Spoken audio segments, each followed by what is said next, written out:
Output बचा पड़ा है 11,600 का, तो मतलब फिर क्लोजिंग में कितने होंगे 900।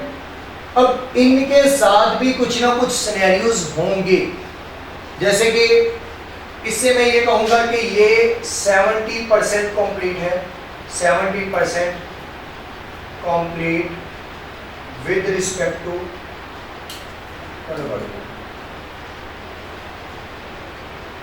कन्वर्जन के इतबार से। जो ओपनिंग में हमें नजर आ रहे हैं वो कन्वर्जन के इतबार से 70% कंप्लीट है। मतलब इस प्रोसेस में आएंगे तो पहले 30% उनके ऊपर कन्वर्जन के इतबार से क्या किया जाएगा, कन्वर्जन लगाई जाएगी। मटेरियल तो 100% लगा है, कन्वर्जन 30% लगाई जाएगी, उसके बाद ये कंप्लीट होंगे। फिर इनपुट वाले बनेंगे, कंप्लीट होंगे, बनेंगे, कंप्लीट होंगे और एंड पे 900 बच जाएंगे और ये 80% विद रिस्पेक्ट टू कंप्लीट है, विद रिस्पेक्ट टू कन्वर्जन। जो क्लोजिंग में पड़े हैं वो 80% कंप्लीट है विद रिस्पेक्ट टू कन्वर्जन। मतलब कि अब गेम थोड़ी सी डिफिकल्ट होती नजर आ रही है, इसमें कोई मुश्किल नहीं। हाँ, एक क्वेश्चन अब थोड़ा सा यहां पर बनेगा। पिछले क्वेश्चन में मैंने नहीं बताया कि जो क्लोजिंग में बचे पड़े हैं वो FIFO मेथड से थे या FIFO मेथड से, क्योंकि बचे पड़े थे नहीं पता था, तो इसमें यही अज्यूम किया गया था कि जो आए हैं उसी कीमत वाले ही बचे पड़े, क्योंकि ओपनिंग वाला कोई रोड़ा नहीं था। अब अगर ओपनिंग आ चुका है तो फिर मेथड भी दो होंगे इसको सॉल्व करने, एक FIFO मेथड होगा और एक FIFO मेथड होगा।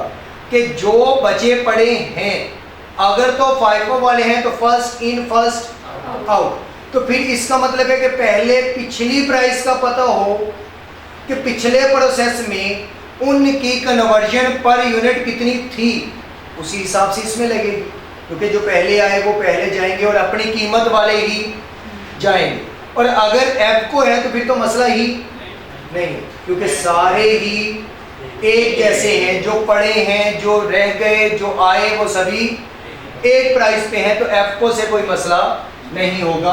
तो अब इस केस को हमने कितने हिस्सों में बांट देना है, 2 हिस्सों में। तो इसके कॉस्टिंग मेथड होंगे 2। जब ओपनिंग आ जाएगा तो ओपनिंग के आने से कॉस्टिंग मेथड इसके होंगे 2। नंबर 1 पे वेटेड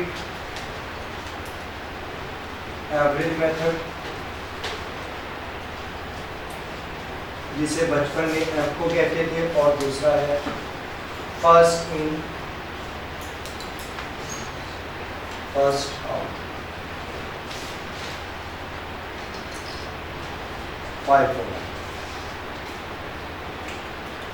अब इसकी काउंटिंग के 2 मेथड हैं, एक है जी फर्स्ट इन फर्स्ट आउट और एक है FIFO मेथड। अब अगर हम पहले मेथड से इसे सॉल्व करें तो हमने क्वेश्चन के अंदर निकालना क्या होता है, equivalent production units, cost per unit और स्टेटमेंट ऑफ इवैल्यूएशन। तो अब इसमें जब हम पहले मेथड से इसे सॉल्व करेंगे तो इक्विवेलेंट प्रोडक्शन यूनिट्स और स्टेटमेंट ऑफ इवैल्यूएशन के फॉर्मेट्स और लाइन में कहीं पर भी कोई भी फर्क नहीं होगा, वो एज इट इज सेम रहेगी। जो चीजें हमने इसमें लिखी वैसे ही उसमें होंगी कि कंप्लीटेड यूनिट से स्टार्ट करेंगे और क्लोजिंग वर्किंग प्रोसेस लिखेंगे। ओपनिंग का अलग से कोई भी लाइन, कोई भी फॉर्मेट ऐड नहीं होगा अगर तो हमने इसे वेटेड एवरेज मेथड से करना है, यानी कि FIFO मेथड से करेंगे। क्योंकि इसमें अगर FIFO मेथड से, क्योंकि अलग क्यों नहीं ऐड होगी, हालांकि ओपनिंग भी है, तो भाई ओपनिंग के यूनिट्स भी तो वही रेट वाले होंगे, क्योंकि FIFO एक एवरेज रेट है। जो बचे पड़े रह गए, जो आए, जो गए, वो सारे क्या हैं, एक ही रेट वाले हैं। इसलिए इनका फॉर्मेट में कोई अलग से लाइन या कोई अलग से फॉर्मेट नहीं होगा। तो जब हम इसे सॉल्व करेंगे वेटेड एवरेज मेथड से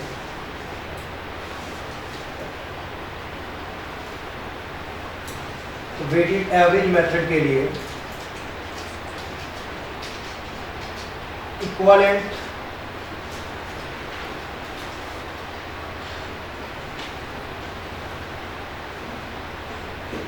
production units and statement of evaluation, equivalent production unit and statement of evaluation same, ये लिखने के बाद आगे सेम एज करी सेम फॉर्मेट सेम फॉर्मेट और lines as studied in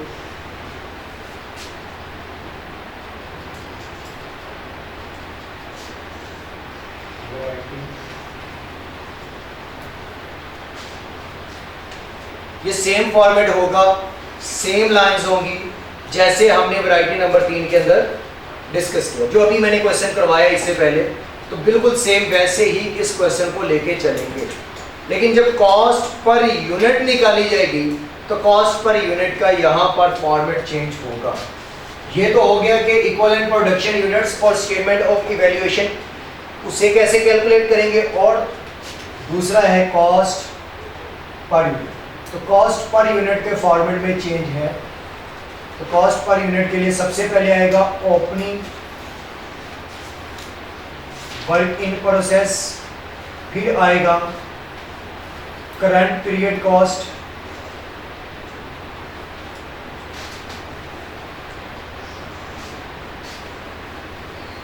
तो यहाँ पर मटेरियल के एतबार से अलग और कन्वर्जन के एतबार से अलग होगा। जो मटेरियल की बताई होगी वो लिख देंगे और जो कन्वर्जन की होगी वो आने के बाद टोटल आ जाएगी। उसके बाद हमने इन्हें डिवाइड करवा देंगे इक्विवेलेंट यूनिट्स।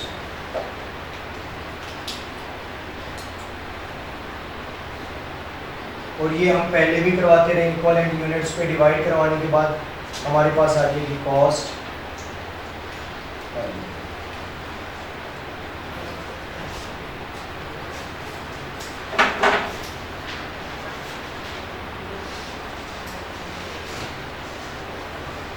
यहाँ तक नोट करने के बाद बता दीजिए।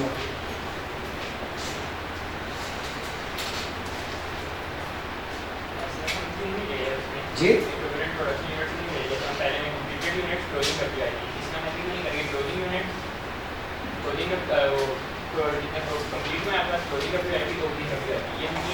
ये क्यों नहीं लेके चल रहे, इसकी रीजन ये है कि जब हम ये बात करेंगे कि कंप्लीटेड यूनिट्स, तो सबसे पहले कौन से बने होंगे, तो ओपनिंग वाले बन के क्या वो इसके अंदर शामिल हैं या नहीं, शामिल हैं। जब शामिल हो गए तो उनको अलग से शो क्यों नहीं करवाया जा रहा, क्योंकि आ तो इनमें गए, कंप्लीटेड यूनिट्स लिखा गया, क्लोजिंग वाला अलग बनना है मटेरियल और कन्वर्जन के एतबार से। लेकिन अगला क्वेश्चन ये है कि सर वो एक अलग यूनिट थे जो पिछले प्रोसेस के थे, लेकिन मेथड डिफाइन ये कर रहा है कि जब अलग थे तो हैं तो एक कॉस्ट वाले, जब कॉस्ट एक वाले हैं तो सबको एक ही डब्बे में बंद रखो। जब FIFO आएगा तो FIFO आने से पहले ये चेंज हो जाएगा। उसमें फिर आपके पास पहले ओपनिंग वर्क इन प्रोसेस आएगा, फिर स्टार्टेड एंड कंप्लीटेड, जो इसी पीरियड में स्टार्ट और इसी में कंप्लीट हुए, और फिर क्लोजिंग वर्क इन प्रोसेस आएगा। अगर FIFO मेथड होगा, अभी हम FIFO नहीं, अभी हम कौन सा कर रहे हैं, FCO में तो सबका रेट एक जैसा, पर अगर वो बन के गए हैं तो मतलब कन्वर्जन ले चुके, बाकी जो इधर आए हैं वो मटेरियल और कन्वर्जन भी ले चुके, तो मतलब इनके ऊपर तो सारा रेट एक जैसा ही होना है। क्यों एक जैसा होना है? क्योंकि method weighted average method, F को है तो एफ को में रेट सबके ऊपर क्या लगता है? सेम लगता है। क्लियर है? ओके, क्वेश्चन लिखे इसका, फिर मैं सॉल्व करवाता हूँ।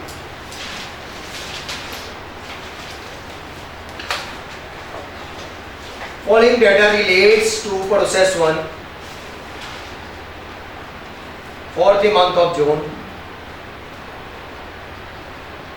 पहले क्वेश्चन में मैं था ना,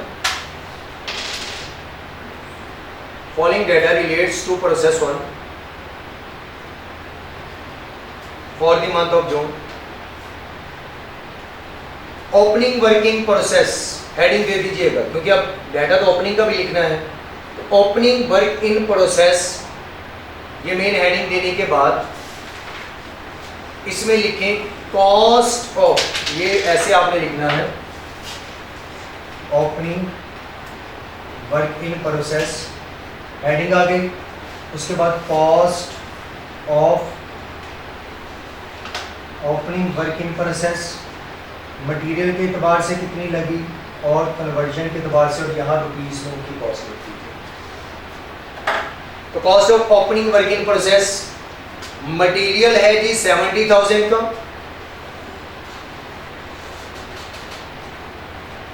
और कन्वर्जन है 95,000 की।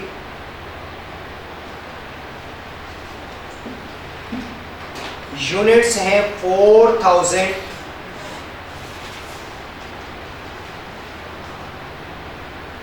और क्लोजिंग वर्क इन प्रोसेस, वो सॉरी ब्रैकेट में आगे लिख लें इसको 60% कंप्लीट। ये डेटा किसका हो गया है? ओपनिंग का, कि ओपनिंग में 4,000 यूनिट्स हैं जो 60% कंप्लीट हैं विद रिस्पेक्ट टू कन्वर्जन। लेकिन ओपनिंग का डेटा मैंने बता दिया कि मटेरियल इतने का और कन्वर्जन इतने की है, ये ओपनिंग का बता दिया गया है। इसके बाद आते हैं जी इनपुट पे, यानी कि करंट मंथ डेटा या करंट पीरियड डेटा, कि जो इस पीरियड में हुआ,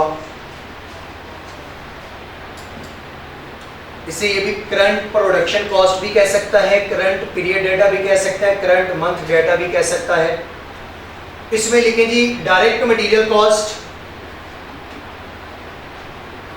ब्रैकेट में लिख लें आगे 25,000 यूनिट्स, जो डायरेक्ट मटेरियल कॉस्ट है 25,000 यूनिट्स की 500,000। Conversion cost 940,000।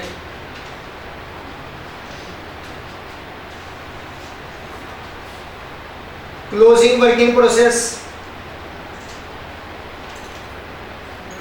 2,500 units.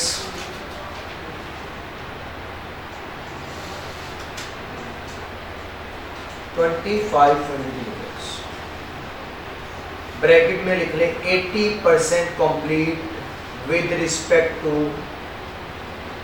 Conversion. Required है आप लोगों से, चलिए इतनी लंबी चौड़ी क्या रिक्वायरमेंट पूछनी है, आप जस्ट मुझे बता दें स्टेटमेंट ऑफ इवैल्यूएशन